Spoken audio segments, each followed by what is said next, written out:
Honkai Star Rail, huh? What a game. It definitely is the game of the time. However, before getting to Star Rail, we first have to talk about Genshin. Personally, I have very mixed feelings on Genshin. I heard of the game when they announced pre-registrations, and it was advertised as like a Breath of the Wild anime gacha game. I've already been into picking up random anime gacha games and then dropping them like a week later. I was still playing Fate Grand Order, Grand Blue Fantasy, I played Princess Reconnect for a time, I played Touhou Lost Word, Dragon Ball Legends, and Pokemon Masters, and then the most recent one was Arknights. So Genshin was just another one. I pre-registered and at least for a month I was playing pretty much every day. But then after a while I just got tired of the grinding. The manual combat and doing literally anything just took a lot of time and effort. Loading times were really long because it was an open world game and I was playing on my phone at the time. A major thing I never really liked was just how much of the core gameplay was copied from Breath of the Wild. But it's obviously not a game that was meant for this kind of thing. The climbing mechanic just wasn't that thought out, and it's not possible to climb everything. The assets they use for buildings weren't made to be climbed on, and sometimes it's just annoying that everything is climbable. The ladders are treated like flat surfaces because you can't actually climb them like ladders. They weren't coded in as actual ladders. This game really just takes aspects of other popular games and jams them into this game without much thought. Of course, Genshin is the cash grab game, so I shouldn't have my expectations too high, but for a time I was pretty meh about it. But other than the gameplay itself, probably the most obvious thing that I dislike about Genshin is the predatorial gacha system. Now, like I've said before, I've been playing gacha games for a pretty long time, so I'm not really one of those people that just hate all gacha loot boxes outright. I've always been free to play, and I probably never will pay money for microtransactions in any game, but only in Genshin have I felt so pressured to pay. Everything is locked behind the gacha system and the rates are so low, it's so hard to get anywhere in this game. Some people just say, oh, you just have to be lucky or something, but it's really hard to get primogems, and you get so little for the effort that you go through. I also hate that the weapons are in a separate gacha, so it's even harder to find your limited primogems. Again, pushing you to pay for more. Upgrading characters takes so much time and effort, it's really hard to even get them to level 60 or 70. As a casual gamer, I usually just not play the game and wait to get free gems or something, but Genshin doesn't do that. miHoYo is really active online and continues to heavily promote their brand with giveaways and social media contests. They love the algorithm and that clout. They want you to constantly be active in their little cult and check in every day, which is separate from the game. It just feels very corporate and predatory, especially knowing these games are targeted towards kids. The reason I stopped playing Genshin after like a month was just because it wasn't worth the effort anymore. When a game becomes too hard to get through, I'd rather just drop it than work harder. Now that Genshin is on PS5 and PC, it at least solves the problem of controls and load times. But it's kind of annoying that it pretends to be a real game, but then you're reminded of all the paywalls and microtransactions that they force onto you. So you think of it as a casual mobile game,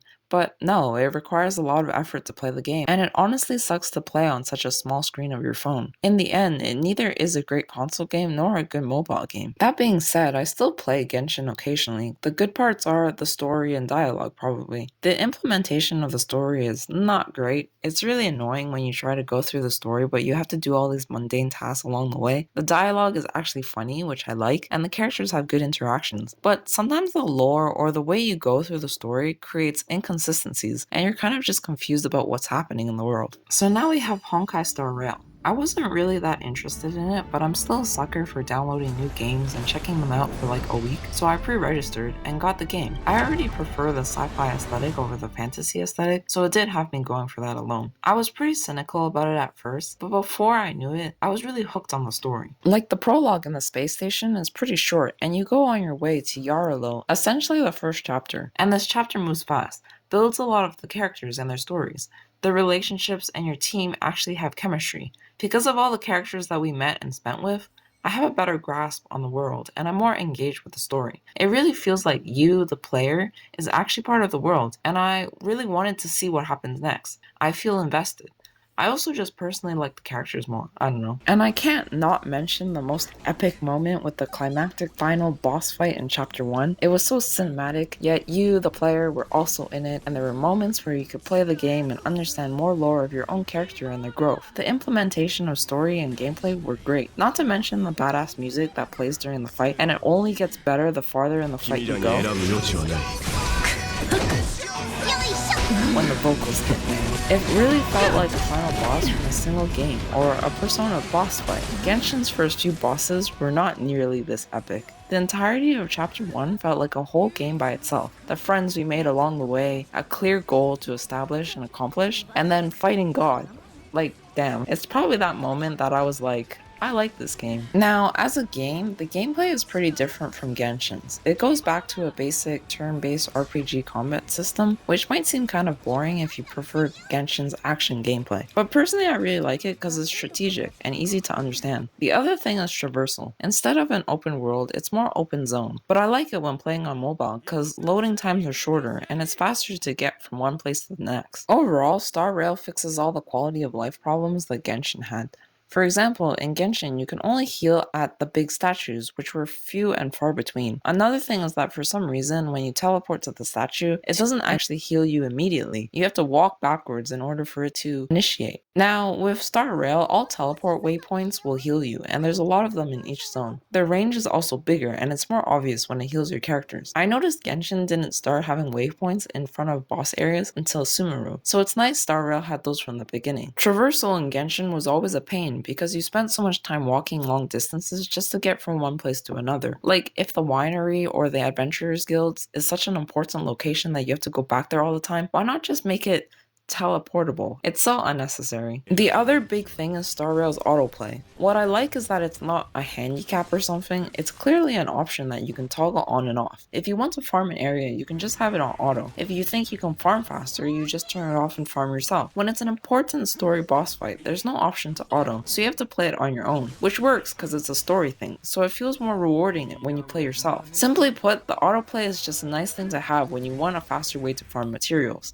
Unfortunately, Genshin doesn't have that auto feature, which makes grinding materials such a pain. Another one is being able to redeploy the same characters on expeditions in Star Rail, whereas Genshin you still have to manually choose the same character to deploy, and you can only choose from the Adventurers Guild.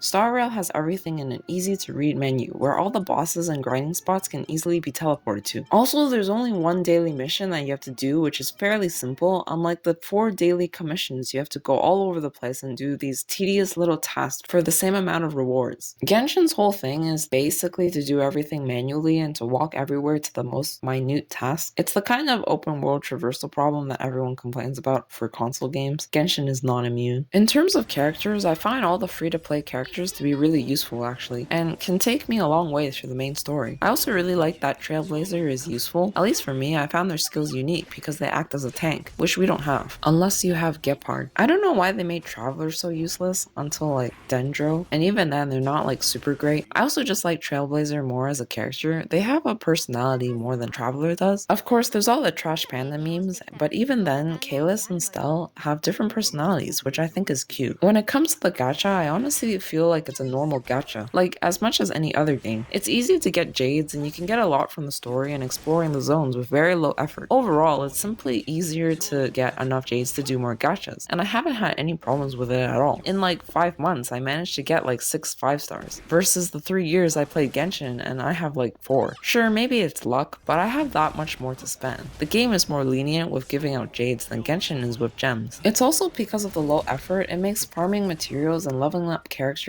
easier and faster, which in turn compels me to level up more characters and spend more effort in creating different teams. On the other hand, it's not really worth playing on PC. Most of the farming can be auto, which doesn't require much attention. It's turn-based combat, so it doesn't really require much processing power, and the flashy animations are already nice on the phone. In the end, Star Rail feels like it gives you more bang for your buck in terms of content.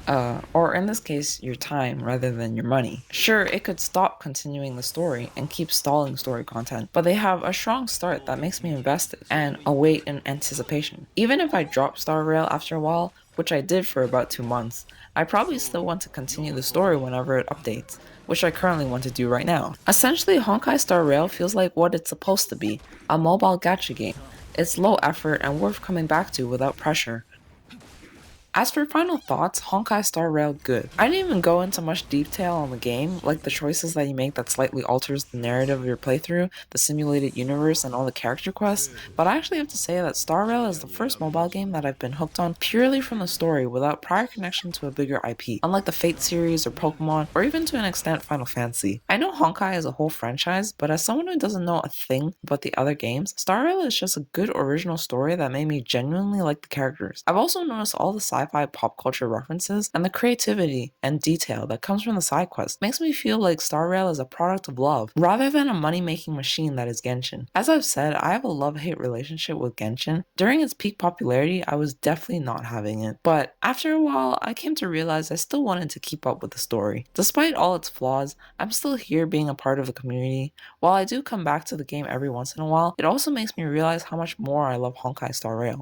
If you made it this far into the video, thank you so much for watching. If you enjoyed it, please like the video, comment on your thoughts, and subscribe for more. I plan to make more of these discussion videos, mostly on anime and video games. I've already written out a lot of my opinions online, so I'm just changing them into video format. So again, thanks for bearing with me, and bye for now.